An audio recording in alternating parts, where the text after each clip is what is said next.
Hello guys welcome back to our channel crix Indian. ఈ వీడియోలో Telugu titans practice matches గురించి and Telugu titans new home ground గురించి తెలుసుకుందాం. ఎట్టకేలకు ప్రాక్టీస్ మ్యాచెస్ అయితే జూలై 13న న్యూ చండీగఢ్లో ప్రాక్టీస్ మ్యాచెస్ అనేవి స్టార్ట్ అయ్యాయి. కానీ టీంకి ఇంపార్టెంట్ ప్లేయర్ అయిన భరత్ కూడా మాత్రం ఇంకా మ్యాచెస్కి అటెండ్ అవ్వలేదని తెలుస్తుంది. అండ్ మిగతా ప్లేయర్స్ అయిన శుభం షిండే, విజయ్ మాలిక్, ప్రఫుల్ జయవర్ధనే క్యాంప్కి జాయిన్ అయ్యి మ్యాచెస్లో చితక్కొడుతున్నారు. అండ్ మ్యాచ్లో మన వాళ్ళు చాలా బాగా ఆడుతున్నారో తెలుస్తుంది. అండ్ టీంకి భరత్ కూడా ప్రాక్టీస్ మ్యాచెస్కి ఎంత తొందరగా జాయిన్ అయితే అంత మంచిది.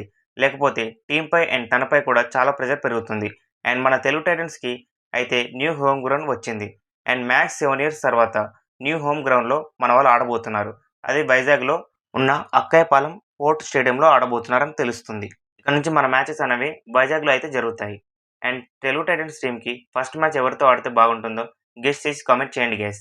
అండ్ ప్రో కబడ్డీ లీగ్ సీజన్లో మొట్టమొదటి రైట్ పాయింట్ ఎవరు తెచ్చారో కామెంట్ చేయండి గైస్. అండ్ అలాగే ఇలాంటి మరిన్ని ఇన్ఫర్మేషన్ వీడియోస్ కోసం మన ఛానల్ని సబ్స్క్రైబ్ చేసుకొని బెల్ ఐకాన్ ఆన్లో పెట్టుకోండి.